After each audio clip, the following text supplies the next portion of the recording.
বিধর্মী শাসকের বিরুদ্ধে বারবার বর্গী আক্রমণের ফলে শস্য শ্যামলা বাংলা তখন যুদ্ধ বিগ্রহ ও সাম্প্রদায়িক দাঙ্গায় বিধ্বস্ত।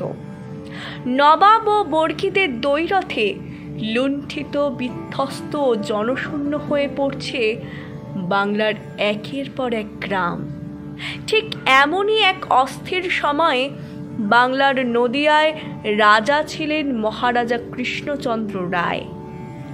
প্রজাবৎসল এই রাজার আমলে তার রাজ্য নানাবিধ উপদ্রবের ফলে ক্রমশ শ্রীহীন হয়ে পড়লেও তিনি নানান উপায়ে প্রজাদের অভাব দূর করার জন্য সচেষ্ট হলেন। কিন্তু হায়, দেবীর একনিষ্ঠ ভক্ত রাজা কৃষ্ণচন্দ্রের জনপ্রিয়তায় শঙ্কিত ও উদ্বিগ্ন নবাব বিশেষ কিছু কারণে তাকে বন্দী করলেন। মুক্তির পরিবর্তে আদায় করে নিলেন 12 লক্ষ টাকা নজরানা। এই বিপুল পরিমাণ অর্থ ব্যয়ের ফলে প্রজাদের ভবিষ্যৎ নিয়ে শঙ্কিত হয়ে পড়লেন মহারাজ। দিন রাত চিন্তা করতে লাগলেন কিভাবে বর্গী আক্রমণে লুণ্ঠিত রাজ্যের অর্থাভাব ও অন্নাভাব দূর করবেন তিনি। এমন সময়ে রাজা একদিন নিদ্রারত অবস্থায় বিচিত্র এক স্বপ্ন দেখলেন তার শিয়রে এক কুমারী কন্যা নানান অলঙ্কার ও বস্ত্রে ভূষিত হয়ে তাকে ডাকছেন। কৃষ্ণচন্দ্র, ও কৃষ্ণচন্দ্র।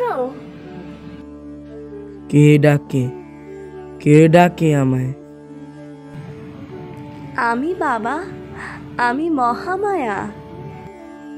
মহামায়া? হ্যাঁ বাবা, আমি দেবী মহামায়া। প্রজার দুঃখ দুর্দশায় তুমি অত্যন্ত কাতর, তাই তোমার প্রজাদের এই দুঃখ দুর্দশা দূর করতে আমি আবির্ভূত হলুম। এ কি রূপ তোমার মা! কি স্নিগ্ধা! মাথায় সোনার কিরীটি, কানে কুণ্ডল, হাতে বালা, বাম হাতে অন্নপাত্র, ডান হাতে হাতা দিয়ে সেই অন্ন বিতরণ করছো। এ কি মূর্তি তোমার মা! এ কি রূপ! বাবা কৃষ্ণচন্দ্র, আমি দেবী অন্নদা। আমার এই অন্নপূর্ণা মূর্তি ধারণ করে আমি ত্রিজগতে অন্ন বিতরণ করি। চৈত্রের শুক্লা অষ্টমী তিথিতে তুমি আমার এই মূর্তির পূজা করো। তোমার সভাকবি ভারতচন্দ্র আমার একনিষ্ঠ ভক্ত। তুমি তাকে আমার মঙ্গল কথা রচনা করার আদেশ দিও। আমি তাঁর স্মৃতিতে অবস্থান করে সেই মঙ্গল কাব্য রচনা করিয়ে নেব। দেবীর স্বপ্নাদেশে রাজা পণ্ডিত সভার অনুমতিতে কৃষ্ণনগরের রাজবাড়িতে শুরু করলেন অন্নপূর্ণা পূজা।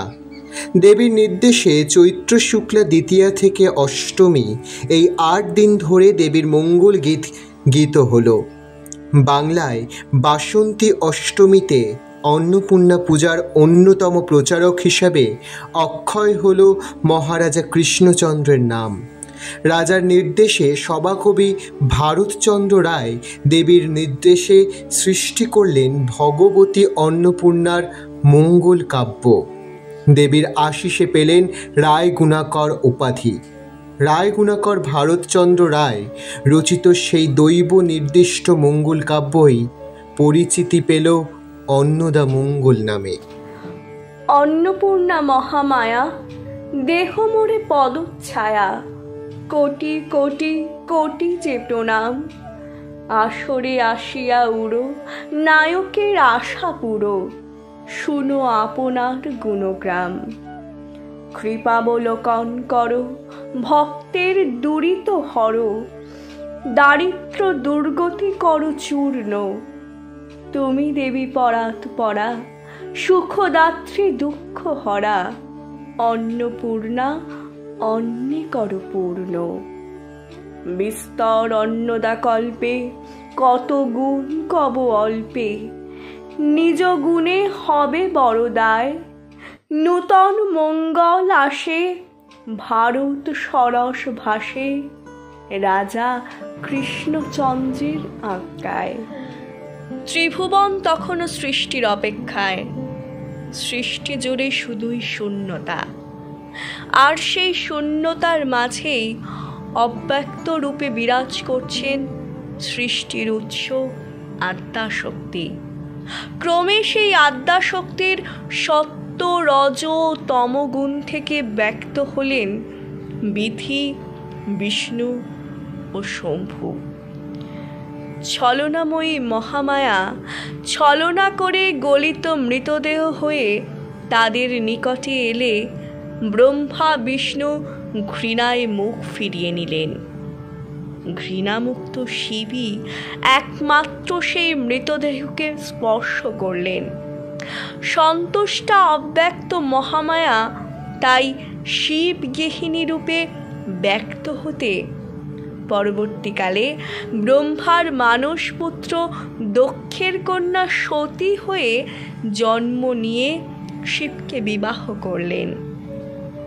কিন্তু শিবের বিকট সাজ দেখে দক্ষ বিরূপ হলেন, শিবকে অবহেলা করে যজ্ঞের আয়োজন করলেন। ওইদিকে অনিমন্ত্রিত হয়েও পিতৃগৃহে যাওয়ার জেদ করলেন সতী। শিব তাকে থামাতে গেলে তিনি 10 দিকে 10 মহাবিদ্যারূপে আবির্ভূত হলেন। মহাবিদ্যা দর্শনে ত্রস্ত শিব তাকে পিত্রালয়ে যাওয়ার অনুমতি দিলেন। কিন্তু সেখানে শিবনিন্দা শুনে পীড়িতা সতী দেহত্যাগ করলেন। সতীর বিরহে শিব রুদ্ররূপ ধারণ করে দক্ষসহ দক্ষযজ্ঞ নাশ করে সতীর মৃতদেহ নিয়ে তাণ্ডব শুরু করলেন। বিষ্ণু চক্রে খণ্ডিত সেই দেহাংশ পৃথিবীতে পড়ে সৃষ্টি হল সতীপীঠ। অন্যদিকে মহামায়া পুনর্জন্ম নিলেন হিমালয় রাজার গৃহে। দেবগণ বিরহী শিবের মনে পুনরায় প্রেম জাগরণ করতে মদনদেবকে পাঠালে তিনি ভস্মীভূত হলেন। তখন পার্বতী তপস্যার দ্বারা শিবের মন জয় করে তাকে তুষ্ট করলেন।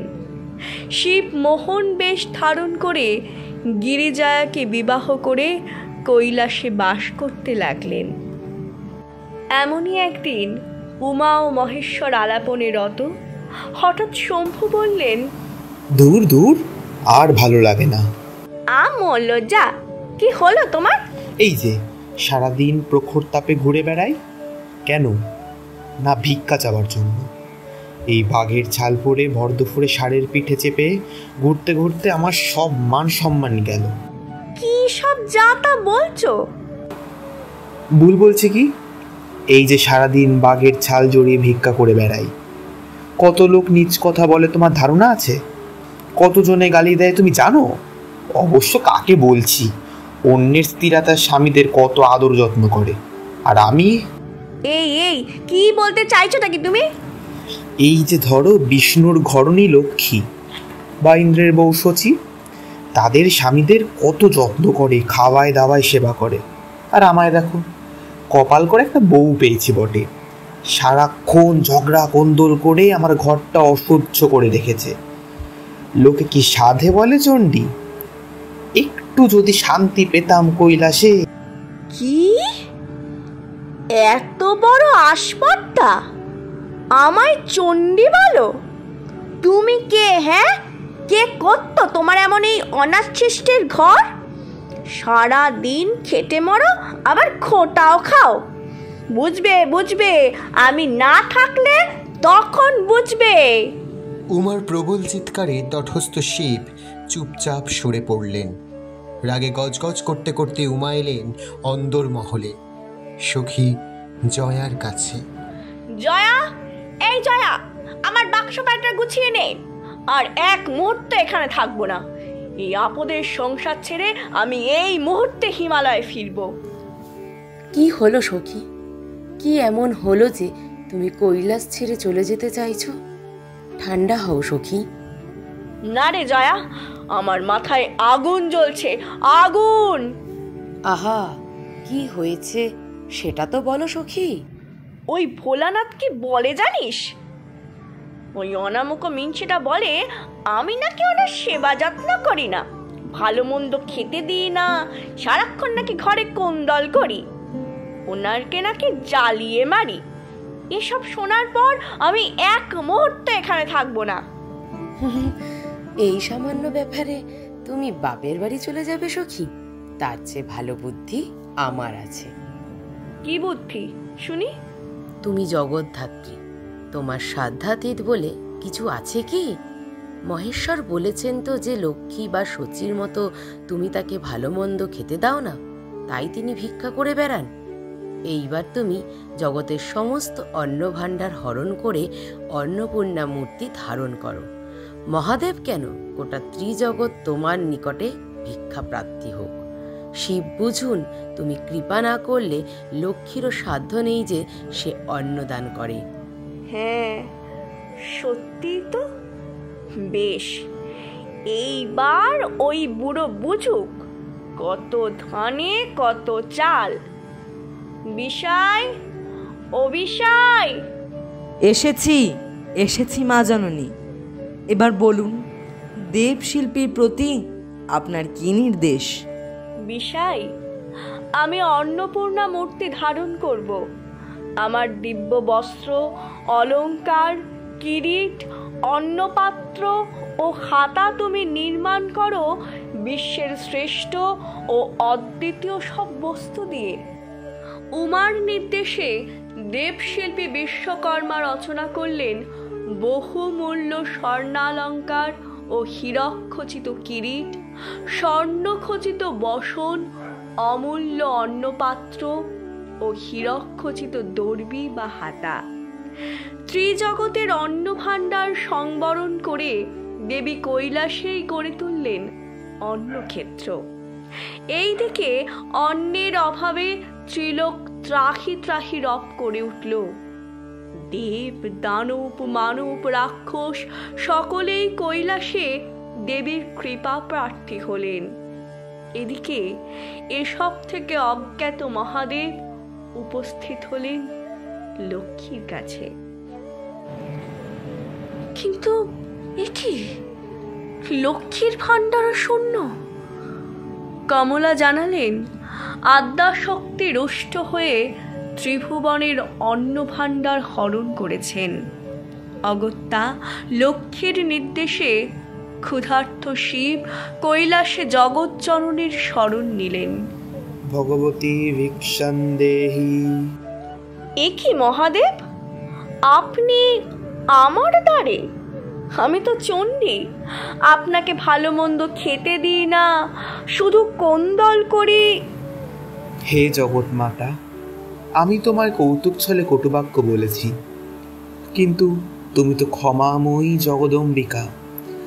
আমার এই অপরাধ ক্ষমা করে দাও ভগবতী। ত্রিলোক অন্নাভাবে ক্লিষ্ট, আমিও ক্ষুধায় তাপিত। ভিক্ষাং দেহি কৃপাবলম্বনকারী মাতা অন্নপূর্ণেশ্বরী। শিবস্তবে দেবী পরমাম্বিকা তুষ্ট হলেন। অতঃপর অন্নপূর্ণা দিলেন শিবের অন্ন।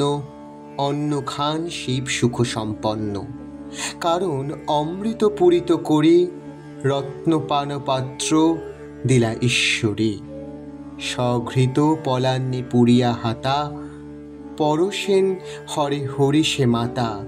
পঞ্চমুখে শিব খাবেন কত, পুরেন উদর সাধের মতো। এইভাবে চৈত্রের শুক্লা অষ্টমীতে দেবী পার্বতী জগতের অন্নপূরণকারিণী ভগবতী অন্নপূর্ণা রূপে আবির্ভূত হলেন। কিন্তু কাহিনীর এখানেই শেষ নয়। রায়গুণাকার ভারতচন্দ্র রচিত মঙ্গলকাব্যের দ্বিতীয়াংশে দেবীর কাশীধামে আবির্ভাবের ঘটনা। মর্তলোকে শিবভূমি কাশীধামের শোভা দেখে মহেশকামিনী মহামায়া আবদার করলেন তিনিও কাশীর শিবপুরীতে বাস করবেন। এইদিকে শিবপুরী কাশী তখন কেবল তপভূমি।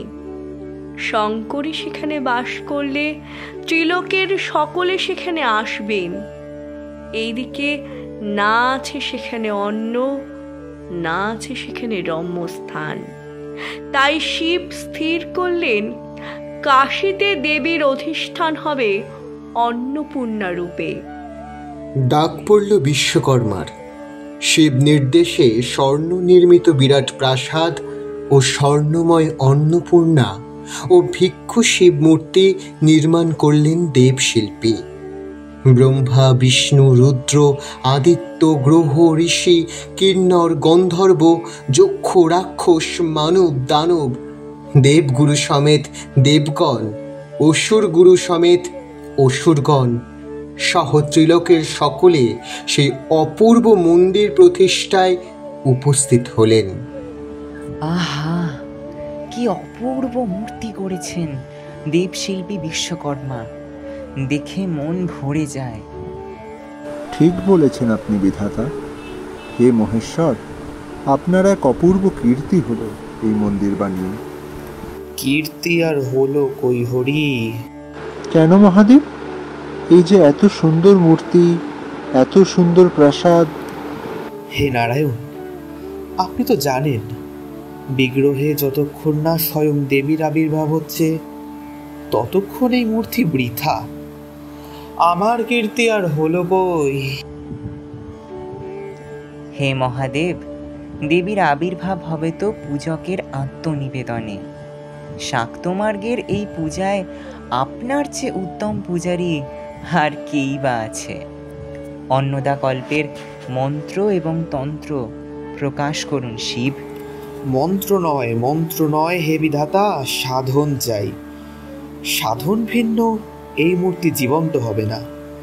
তাই আমি এবার অন্নদার সাধনে মগ্ন হব। শুরু হলো শিবের কঠিন পঞ্চতপ ব্রত। চৈত্রের দহন তীব্র করে শিব সন্ন্যাস অবলম্বনে ব্রত করতে লাগলেন। ক্রমে গ্রীষ্ম প্রখরতর হলো, তপ থামল না। বর্ষায় ভিজেও সে তপ নষ্ট হলো না। শীতের প্রবল শৈত্যে জলমগ্ন হয়ে তপ করলেন শঙ্কর। এইভাবে 1 বৎসর তীব্র তপেও দেবী আবির্ভূত হলেন না। তখন ব্রহ্মাদি দেবগণ সহ উপস্থিত সকলে দেবীর প্রীতির জন্য প্রবল তপ আরম্ভ করলেন। দীর্ঘ বৎসর অতীত হল। অবশেষে চৈত্রের শুক্লা অষ্টমী তিথিতে ত্রিলোকের সাধনে তৃপ্ত হয়ে গিরীন্দ্র নন্দিনী অন্নপূর্ণা আবির্ভূত হলেন কাশীধামে। অনাহারে ক্লিষ্ট তপস্যারত ভক্তদের দেবী অন্নদান করে তাদের ক্লেশ দূর করলেন। দেবগণের নিবেদনে কাশীতেই অধিষ্ঠিত হলেন দেবী। কালক্রমে বিষ্ণু ভক্ত বেদব্যাসের আগমন হলো কাশী তীর্থে। তিনি বিষ্ণু ভক্ত, শিবের বিরোধী, তাই সর্বত্র শিব নিন্দা করেন ও হরিনাম করে বেড়ান।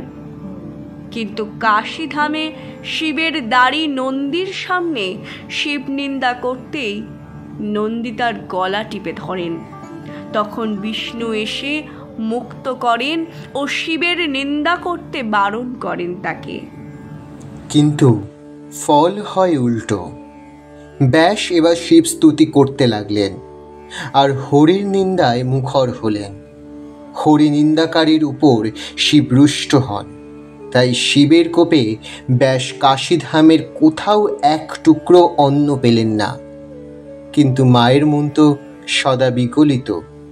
তাই নিজ সম্মুখে ব্যাসের কষ্ট দেখে দেবী অন্নপূর্ণা স্বয়ং মোহিনী মূর্তি ধারণ করে ব্যাসের নিকট এলেন।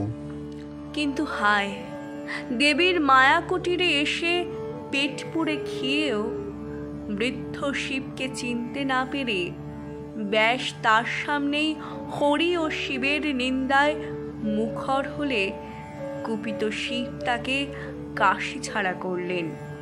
অপমানিত ব্যাস তখন দেবী গঙ্গার কাছে গেলেন।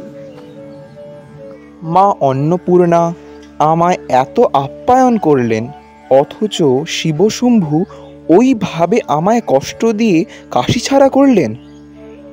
এই অপমান পরাশর পুত্রের! ওই শিবের কাশির চেয়েও ঢের সুন্দর কাশি নির্মাণ করে আমি অন্নপূর্ণাকে রাখব। হে পুণ্যসলীলা গঙ্গা, আপনি সেই ব্যাস কাশিতে প্রবাহিত হন। এই মূর্খতা কেন পুত্র? শিব নিন্দা করে নিজ দোষে কাশি ছাড়া হলে এখন আমাকে কেন আমার প্রভুর তীর্থ থেকে ভ্রষ্ট করছো? বিশ্বেশ্বরের শরণ নাও, উনি ক্ষমা করে দেবেন তোমায়। ওরে গঙ্গা, ওই শ্মশানচারী তোর প্রভু হলো? নষ্ট চরিত্রা তুই। আমার মায়ের স্বামী রাজা শান্তনু স্ত্রী হয়ে ছিলি কতদিন, ভীষ্মকে জন্ম দিয়ে তাকে ছেড়ে এবার শিবের স্ত্রী হয়েছিস। তুই দুশ্চরিত্রা, অন্যের পাপ নিয়ে করিস। তুই কি বুঝবি আমি কে? দুর্মতি ব্যাস, তুই আমায় দুশ্চরিত্র বলিস? শান্তনুর বংশ যখন তোর মায়ের জেদে লোপ পেল, তখন তুই নিজে অন্যের স্ত্রীকে গ্রহণ করিসনি? আমি তোর মাতৃসমা, মায়ের চরিত্র নিয়ে কথা বলিস তুই কিসের ব্রাহ্মণ? কুপিত গঙ্গা অন্তর্হিত হল। ব্যাস তখন বিশ্বকর্মার শরণ নিল, কিন্তু বিশ্বকর্মাও পুরী নির্মাণে অসম্মত হল। তখন তপবলে কাশী নির্মাণ করতে ব্যাস ব্রহ্মার শরণ নিল, কিন্তু ব্রহ্মাও শেষ পর্যন্ত শিবের শরণ নেওয়ার উপদেশ দিলে বিরক্ত ব্যাস স্থির করলেন ভগবতীকেই তুষ্ট করে তিনি কাশী নির্মাণ করবেন। ভগবতী অন্নপূর্ণার ধ্যানে মগ্ন হলেন ব্যাস। ব্যাসের তপের প্রভাবে ছলনাময়ী দেবী এক অতি বৃদ্ধা নোংরা ছিন্ন বস্ত্র পরিহিতা জড়তি নারী রূপে আবির্ভূত হলেন। ডাক দিলেন, বাবা, ও বাবা। কে রে, কে তুই? ও বাবা, আমি এক অনাথা বেদবা। এই দেখো না, বাতে একেবারে বেঁকে গেছি। কিচ্ছু মনে থাকে না চাই, কি বলতে কি বলি কানে শুনি না, কথা ভুলে যাই। এখন আমার যা অবস্থা, মরতে পারলে বাঁচি গো বাপ। তো আমার কাছে কি চাই? শুনেছি তুমি নাকি কাশি বানিয়েছ। তা শিবের কাশিতে মরলে তো প্রথমে পাপ ভোগ হয়, তারপর শিব মোক্ষ দেন। মরেও অনেক ঝামেলা। তোমার কাশিতে মরলে কি হয় গা? আমার কাশিতে মরলে তৎক্ষণাৎ মোক্ষ পাবি বুড়ি, তুই এইখানে মর। কি বললি? আমায় বুড়ি বললি? মুখ পোড়া মিনসে, তুই মরবি, তোর 14 গোষ্ঠী মরবে। আমি বসে বসে দেখব। রোগের জন্য দাঁতগুলো পড়ে গেছে, না খেয়ে না দিয়ে চোখ কান সব গেছে, কিন্তু আমায় তুই বুড়ি বললি? আমার বয়স যদি জানতিস মুখ পোড়া। তা বেশ, তো যা এখান থেকে, আমার ধ্যানে বিঘ্ন দিস না। কিন্তু ব্যাসের ধ্যানের প্রভাবে দেবী আবার ফিরে এলো ব্যাসের কাছে। ব্যাস কাশীর মাহাত্ম্য জানতে চাইল। আবার ব্যাস বললেন, এখানে মরলে মোক্ষ। এইভাবে 4 বার পর 5ম বার আবার দেবী এলেন। ও বাবা, কালই ভুলে যাচ্ছি। এই কাশীর কি মাহাত্ম্য বললি যেন বাপ? মরলে যেন কি হয়? মোক্ষ পায়। কি হয়? মোক্ষ পায়। কি বললি? এখানে বললে গাধা হবি রে বুড়ি, গাধা গাধা গাধা।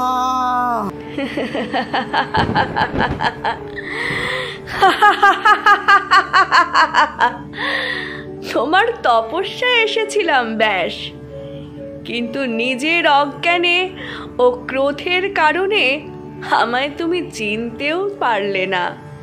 প্রথমে হরির ভজনা করে শিবকে নিন্দে করলে, তারপর শিবকে পুজো করে হরিকে ছাড়লে, শেষে দুজনকে ছেড়ে আমার পূজা করলে। শোনো, বিধি বিষ্ণু শিব আমারই রূপান্তর। দ্বিতীয় শিব বা দ্বিতীয় শক্তির যেমন অসম্ভব, তেমনি শিব ছাড়া কাশীও অসম্ভব। তবে তোমার তপস্যার ফলে তোমার এই কথাই সত্য হোক, ব্যাস কাশীতে যে মরবে সে গাধা হয়ে জন্ম নেবে। এই কাশী গর্ধব কাশী নামে খ্যাত হবে। তুমি মণিকর্ণিকা ঘাটে আসবে অষ্টমী ও চতুর্দশীতে, সেখানে আমার প্রসাদ পাবে। তোমার তপে এই বর দিলাম। দেবী অন্তর্হিত হলেন। বিফল মনোরথে ব্যাস দ্বিতীয় কাশীর পরিকল্পনা ছেড়ে ফিরে গেল নিজালয়ে। একদিন কৈলাসে হরগৌরী বসে আছেন। এমন সময় জয়া বিজয়া জিজ্ঞাসা করলেন, ভবিষ্যতে মর্তে অন্নদার ব্রত প্রচার কিভাবে হবে? জয়া বিজয়ার প্রশ্নে দেবী বললেন, কুবের আমার অত্যন্ত প্রিয় ভক্ত। আজ চৈত্র অষ্টমীতে সে আমার পূজার আয়োজন করেছে। তোমরাও চলো, সেখানে গেলেই সবটা জানতে ও বুঝতে পারবে। এদিকে কুবের ভবনে জয়া বিজয়া সমেত দেবী অন্নপূর্ণা আবির্ভূত হলেও কুবেরের অনুচর বসুন্ধর তখনও পুষ্পচয়ন করে আনেননি। ফলে পূজায় হয় বিলম্ব। দেবী জ্ঞান চক্ষে দেখলেন বসুন্ধর তার স্ত্রী বসুন্ধরার সাথে পুষ্পচয়ন ফেলে ক্রীড়ায় মগ্ন। কুপিত দেবী অন্নপূর্ণা পাঠালেন ডাকিনী যোগিনীকে। উগ্রমূর্তি ডাকিনী যোগিনী তাদের বেঁধে হাজির করল অন্নদার সম্মুখে। মূঢ় বসুন্ধর, আজ অষ্টমী। এই বিশেষ দিনে নিজের ওপর ন্যস্ত দায়িত্ব ফেলে তুমি বিলাসে মত্ত। যাও মূঢ় বসুন্ধর, যাও মর্ত লোকে। সেখানে দুঃখ পাবে, দুঃখ দেবে, তাতেই হবে এই অপরাধের ক্ষয়। বসুন্ধর দেবীর অভিশাপে প্রাণ ত্যাগ করল। মর্তলোকে জন্ম নিল ভিকারিণী পদ্মিনীর সন্তান হরিহর হয়ে। দরিদ্র হরি ঘুঁটে ও কাঠ করিয়ে দিনাতিপাত করে।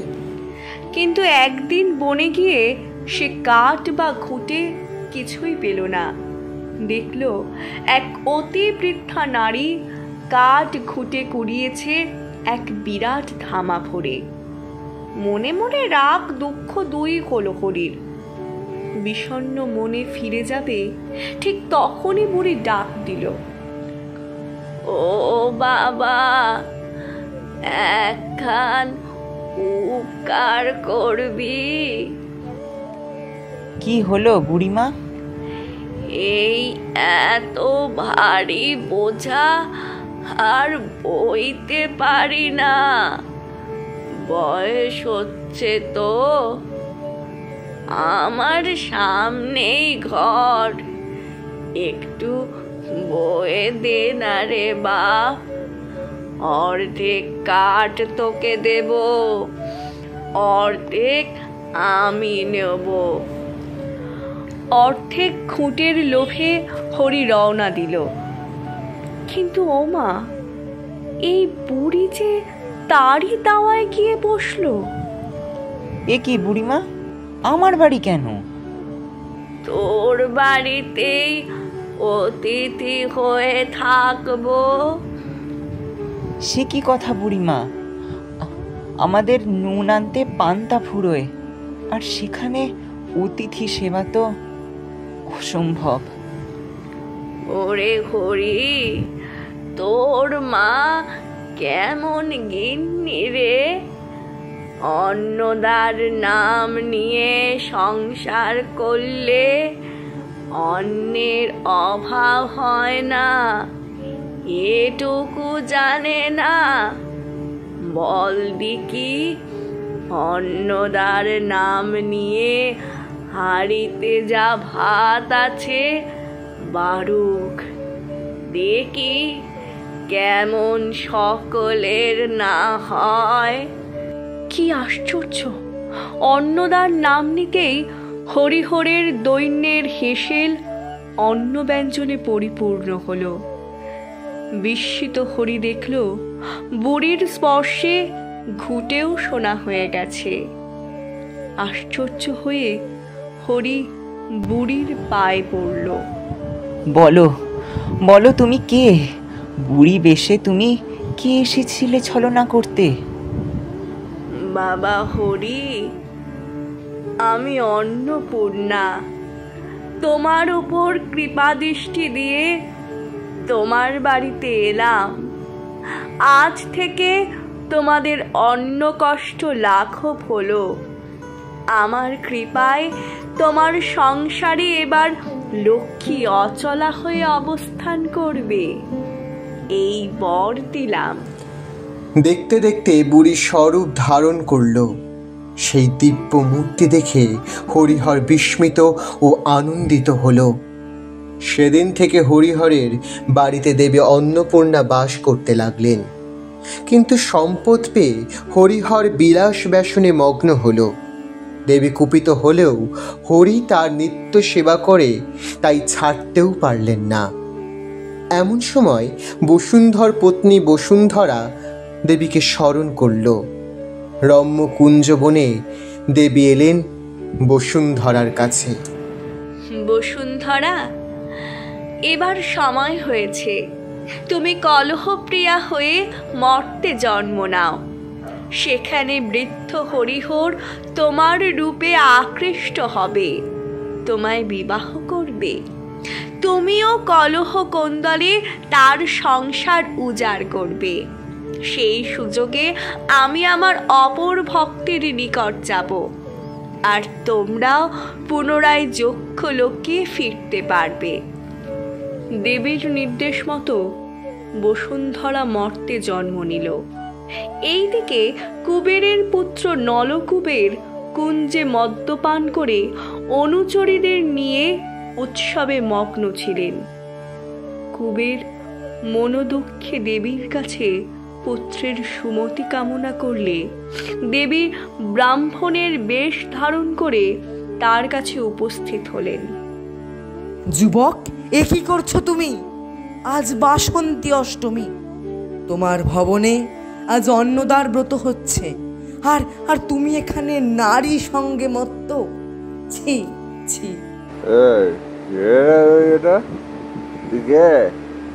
আমি যেই হই না কেন, কিন্তু কিন্তু তুমি যা করছো সেটা অনুচিত। তোমার পিতা বুঝি তোমায় এই শিক্ষা দিয়েছে? পর্ব দিবসে সব কিছু ত্যাগ করে এরকম নারী সঙ্গ করা যে অন্যায়, সেটা বুঝি তুমি জানো না? ওরা ব্রাহ্মণ, তুই আমায় জ্ঞান দিস? নলকুবেরকে জ্ঞান দিস তুই? প্রহরী, প্রহরী, এই মুহূর্তে ব্রাহ্মণকে কারণচ্যুত করো, এই মুহূর্তে। ব্রাহ্মণরূপী দেবী অট্ট হাসিতে ফেটে পড়ে অন্তর্হিত হলেন। নল অভিশপ্ত হল। মর্তে জন্ম নিল রাজা কৃষ্ণচন্দ্রের পূর্বশ্বরী ভবানন্দ হয়ে। এইদিকে কোন্দলে বিরক্ত হরিহর সংসারে ক্রমশ অনাসক্ত হয়ে পড়ছে। ঘটনাচক্রে সেই দিন হরির জামাই এসেছে তার মেয়েকে নিতে। এমন সময় একদিন পূজার সময় দেবী বালিকা রূপ নিয়ে তার কাছে গেলেন। ও বাবা, আমি যাই? বাবা হরিহর, আমি যাচ্ছি। হরিহর, আমি কিন্তু সত্যি সত্যি গেলাম। উফ, শান্তি নেই তোর জন্য। দূর হরে হতচ্ছাড়ি, দূর হ।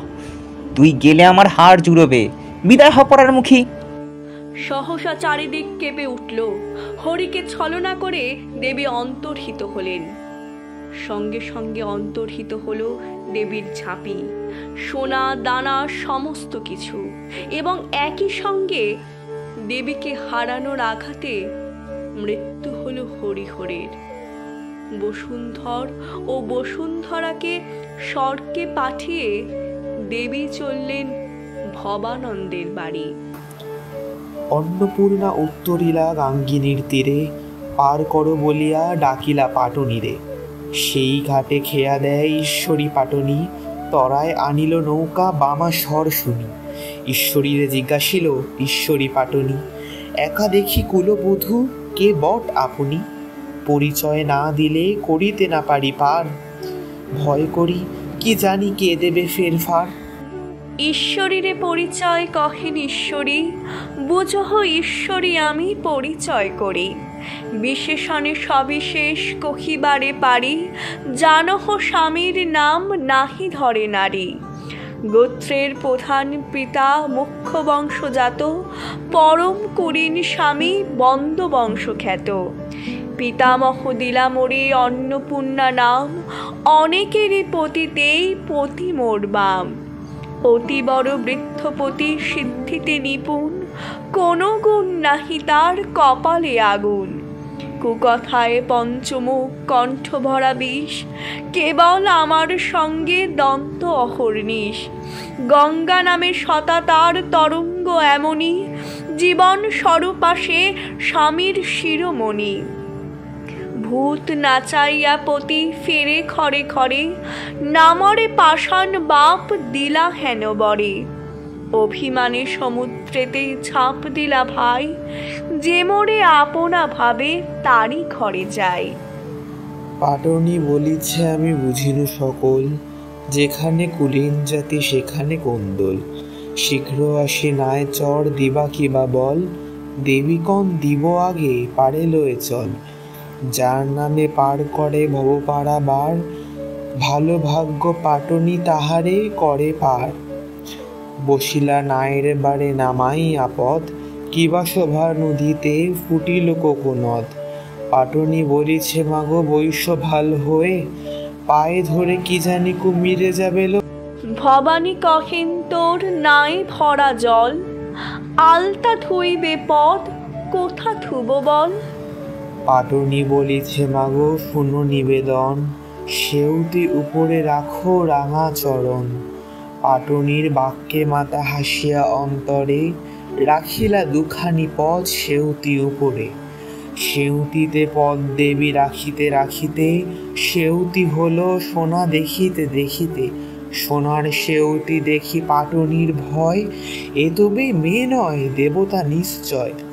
তীরে উত্তরিল তরি তারা উত্তরিলা, পূর্বমুখে সুখে গজ গমনে চলিলা।